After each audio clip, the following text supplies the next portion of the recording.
Stay tuned now for the Racing for Heroes radio show with host Brett Morash on 1460 WVOX. Okay, good morning, everyone. It is October 16th. We're here on WVOX, a Whitney Global Media station, and today's show is what I consider sort of automotive motorsports royalty. And we're going to have Tim McCreadie a little later, who's in the Lucas Oil Late Modified Dirt Series. He's going for the championship this weekend and a $100,000 purse out of Portsmouth, Ohio Raceway. And then coming up in a moment is going to be Dan Short, who is the owner of FantomWorks, which is a custom car builder down in Norfolk, Virginia, where I was stationed for a lot of my military career. And he's also a veteran of the United States Army Special Forces, having served in the 7th Group. So without further ado, Dan, are you on the line? I am. Thank you so much for having me, Brett. Oh, Dan, it's actually our honor. Like I said, you're like veteran royalty to us. Like I was going to say the Duke, but I know there's another show that has that. But certainly you're a person that I think people look up to. And personally, having made the transition from military service, anytime I see someone who's an entrepreneur like yourself, I'm really appreciative. So thank you for that. Yeah, absolutely. The time in the military was easily the most fun I ever had. Transitioning to becoming a business owner was a big challenge and actually far more stressful and difficult even than being in combat. So for me, it's been a rather interesting set of job opportunities I've sort of challenged. Oh yeah, for sure. And tell how did you get into that coming out of the? Before I talk about your military experience, how did you even get into that? That seems like. And especially in Norfolk, Virginia, I mean, do the Navy guys give you a hard time? Like, what's going on? Well, my wife is Navy, so I can only speak so ill of the Navy. But no, I respect all services. Yeah. I wound up in Norfolk because of my wife. With her in the Navy, I needed to be assigned somewhere that was co-located with lots of those big gray boats, and Norfolk happened to be the place. I actually worked up in the Williamsburg area at Fort Eustis while she was down here at the NOB. So that's how an Army guy came to be in a Navy place. But starting the business was just one of those things. I think it's sort of that fire that burns in some people that you're not going to be happy until you are creating jobs, creating things with your hands, and that's really it. I mean, we could talk for hours about it, but the long story short, it was just a burning desire to create something, and that something turned out to be, of course, classic and custom cars. Oh yeah, no, and I think I've told my listeners before too, and all my friends that I get a lot of catharsis working on my car. In fact, this morning I had to drive our Dunning Toyota Land Cruiser here through the rain. But I really enjoy like pulling it apart, putting it back together. But I use it as a daily driver, so I have to put everything back together quick. So. And yeah, the word you use, cathartic, is absolutely perfect. That I feel very sorry for a lot of the young people growing up today, having only experienced things like cell phone video games and Xbox, when in fact the thing that we that we look back on with very fondness is, having created something. I don't care whether you took a 2x4 and carved something out of it, or whether you put a vacuum cleaner back together, or sort of the ultimate goal would be to build an airplane or a car. When you get done with it, there is an immense sense of satisfaction in turning some old junk into something just magnificent. And for a lot of people that will never get a chance to experience that, I actually feel very sorry for them, because it's an amazing experience. No, listen, I think that even someone who I'm a student of the humanities, it's that sort of creation process. When you have sort of that glue or the like clay, and in your case maybe like an old car that was coming back from the grave. I think that's really important, and I think that it's something that you can aspire to. And to your point, like if it's a 2x4 and you have like a knife, you can whittle something. Those sorts of things matter. Yeah. Oh, yeah. Look, we all identify in life with the things that we do. Look, if you work at Walmart as a greeter, when someone says, "Hey, what do?" you don't talk about what you do at home. You talk about what you do for a living. And so for sure. the ability to say, we bring back, American legends and put them back on the road again. I got to tell you, for me and the guys and gals that work for me, I think for all of us, it's a very, very proud part of our lives. That's amazing, Dan. And listen, thanks again for what you do. And I think that you're just an amazing person. So let me ask just a couple other questions. So one of the things I like about the Green Berets, and as you probably know, I work with a lot of guys out of 7th Group, as they like to call it, the Red Empire. I know you're a 5th Group guy, and we'll get to that. But one of the things I'm really always impressed with the Green Berets is that their ability to engage with people, and I think that's part of your kind of training pipeline, right? Absolutely. There's something unique about being in a small operational detachment like that. When we travel in the world, unlike I later became part of the conventional army. I was an Apache pilot, and I had a group of 500 people supporting me and my aircraft and things like that. But as a Green Beret, you're over working with individuals. We lived in caves. We worked in some of the most austere conditions. And there was just usually between 10 and 12 of us, and it was rather interesting, the completely different dynamic of working in that environment. So, do you think that really prepared you though to work the small unit environment you probably do at FantomWorks too? I would think, right? With that you're looking out for each other and everyone else has got each other's back. Well, it is, and the guys completely get that what we do is a lot like small team operations, and for those that embrace it, it's the best experience of their lives. But for those that aren't quite ready for the discipline and the requirement to step up all the time and do your job, it can be a very painful experience. And for sure. And I've let go of several attempted wannabes that they thought they wanted it, but when push came to shove, they simply weren't there and ready to give 100%. Yeah, and I think that is testament to your success both in uniform and obviously in the as an entrepreneur. So I have a question for you that one of my folks sent in. Who and you don't have to say name, but explain your toughest customer you ever had at FantomWorks. Wow. So many. Where do I start? That list is long and distinguished, unfortunately. I will tell you about one who I will let him remain nameless because I really don't need him coming back on me. But I had a customer who, when we sat down and he said, I want a car that does, 700 horsepower and the best handling car in the world and completely handmade custom body. We talked numbers, and I said, look, what you're asking for is $150,000 in materials and $150,000 in labor. So, are you ready for this? And he said, absolutely. And he couldn't wait to sign the documents. Yep. Then, so we started with a guarantee of a $300,000 project Wow. for what he wanted. And I'll never forget that when we hit $190,000, he started writing me just the nastiest letters in the world. And I said, hey, sir, anytime you want to quit, please feel free to quit. And right. No, we'll keep going. And the letters got nastier and nastier. And then when we hit 200, he said, I'm going to get my attorney. And I said, sir, you can quit anytime. And he finally agreed to quit, which of course he later recanted and begged me to finish his car. But right. At that point, you can't imagine how relieved I was that he had actually threatened me and said, I'm going to quit. So what I find interesting about the world of building cars is, my crew and I are afraid of no car in the world. I don't care if you say you want to make a car fly, I believe and I say that with absolute sincerity. We can make a car come off the ground and fly. Amazing. It's the customer that terrifies me. No car project has ever scared me, but customers scare the living crap out of me. That's amazing. That's amazing. And this vehicle is now known as Optimus Prime, right? It's like a transformer. Oh yeah.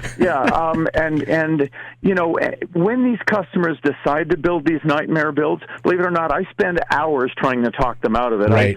I spend my time trying to convince them, why don't we build a reasonable car that's reliable, that you're actually going to enjoy, rather than trying to build the world's craziest car that is going to be Look, anytime you try to cut the leading edge on too many different sort of fronts, you're going to run into problems. And I do my best to talk my customers into reasonableness and smaller bills. And believe it or not, they work as hard as they can to talk me into unreasonable, unrealistic projects. Right.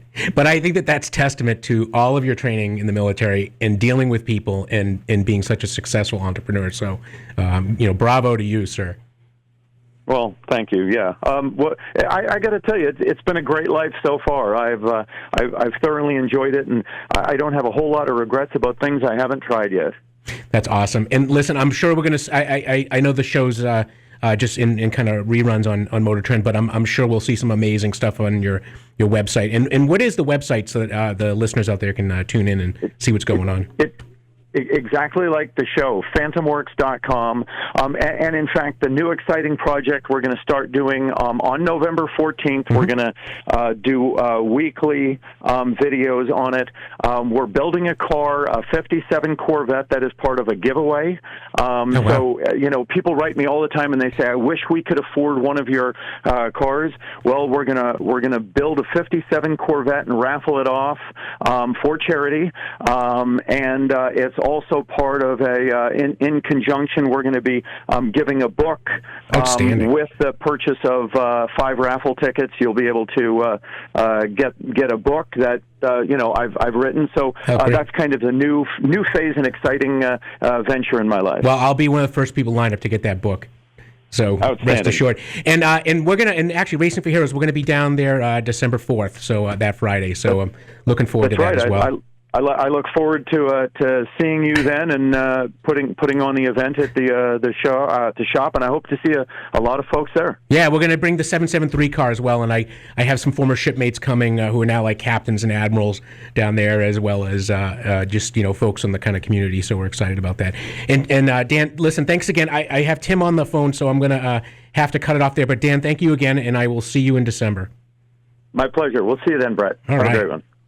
Yep. All right. Hey, everyone. So it's Brett Morash still here. Listen, our next guest is Tim McCreadie, who is, again, like I said earlier, he is racing royalty. He is driving the number 39 car, which is also a Racing for Heroes car, supported by Paylor Motorsports and Mega Plumbing, and is in the Lucas Oil late model dirt series. And this weekend out at Portsmouth, Ohio, he is going for $100,000 purse, and the car owner is Don Bradshaw. And so, without further ado, Tim, are you on the line? Yeah, man. Thanks for having me. Hey, listen, we're super excited to have you here, and obviously, good luck this weekend. How's the weather out there? Are you guys a go, or what's the story? Yeah, everything's good. We tested last night in North Carolina, and then finished up and drove up here, and we're just getting unloaded to get ready to start later tonight. Oh, roger that. And I think the guys from Racing for Heroes from the headquarters down in Virginia, I think they're all up visiting as well. I don't know if you had a chance to bump into Mike Evok and some of those guys. No, they're going to be here a little later. We just, like I said, some of the stuff when you start testing, and when you have to do it, of course, is you don't want to test during the day. So we tested at night when the track's a little better, and drove most of the night to get up here and get some service work. But the show won't get rolling until about 6 or 7 tonight, and then they'll all pop in then. And like I said, everything they do for us, we really appreciate it. And Racing for Heroes is an amazing thing you guys are all doing for the people that have keeping us safe to be able to do what we want to do. That's for sure. Oh no, listen, and Tim, you driving around the track, and when you get up on the podium and you're talking to people about what we do, and the things like the suicide epidemic facing the veteran community, and things like homelessness, employment, and housing. Those things matter, and you have that bully pulpit to do that, and so we're super pleased that you're part of our team as well. Yeah, and I really appreciate it. I mean, we're always, I think everybody in life is always looking to try to help each other. Yeah. I know sometimes it gets contentious and everybody's at each other's throat in certain times of our life, but to sit back, if it wasn't for what all our veterans and everybody does, we wouldn't be able to sit here and argue about minuscule things when you think about it at the end of the day. So if I can do a little bit, good point. It makes people smile. That's cool for me. No, that's a good point, and I think that the way you put that is amazing. Is that we're able to have these kind of dialogues. And even though it does get kind of testy at times, especially right now with the election kind of looming, I think people are there. But let's talk about the racing. So I didn't realize that even on dirt track, it's kind of a temperature issue. So, it's kind of mild right now. But what is the difference between a dirt track during the day and a dirt track at night? Well, it's mostly like the racetrack. So they have to put moisture down in it and dig it up and lay the surface back down to promote good racing, because it just, as the track dries, it just gets harder to race like wide in different lanes and maneuver around, just because as tracks dry, they start to take a little bit of rubber, and as they take a little bit of rubber from our tires, you just can't move around. So most of us don't really enjoy day racing just because of that fact. It's usually sun, and it doesn't even matter about temperature of the day. It's more sunshine on the track, and it just hurts the racing. So night racing is always better for us. Oh, that's fun. And I guess Portsmouth, Ohio is where you guys are. And how do you like that track? I mean, I know it's sort of like the end of the year for you as well, right? Yeah, we got like maybe 2 more weeks after. This is one of our quote unquote crown jewel events, big race with enormous money to win. So it's an exciting place. We pulled in today, and they've had another division running last night. So it's jammed to the gills right now, man. So that's amazing. Getting amped up for this, man. I don't know what's going to amp you up. Oh, that's amazing. I love it. Hey, so I do have some kind of technical questions people are asking me online. So kind of the first question is that what was your sweetest victory ever?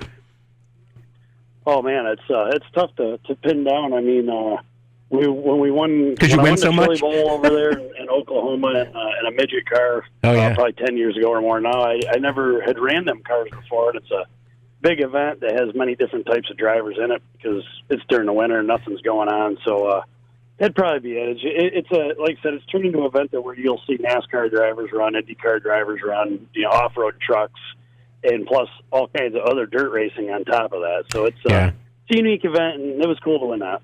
Yeah, and who is the best driver you've ever raced against? Oh, man, I don't know. I mean, I've run so many. For me personally, it'd be Bob McCreadie, my dad.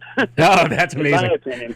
In my opinion, he's the best. But I guess that people have known, obviously, Tony Stewart's run with us. So Jeff Gordon's popped in here and there. And a lot of the NASCAR guys over the years have popped in just because I think they enjoy the competition and at our level. And it's a grassroots racing competition that guys can be professionals at. It's kind of the best of both worlds. You don't have the pressure of all the corporate people all the time, and you can have some fun and relax and entertain people without having that much ratcheted up. So I think people enjoy racing with us when they can. Yeah, because you grew up kind of in the Watertown area of New York, because I'm down in New Rochelle is where we're transmitting from.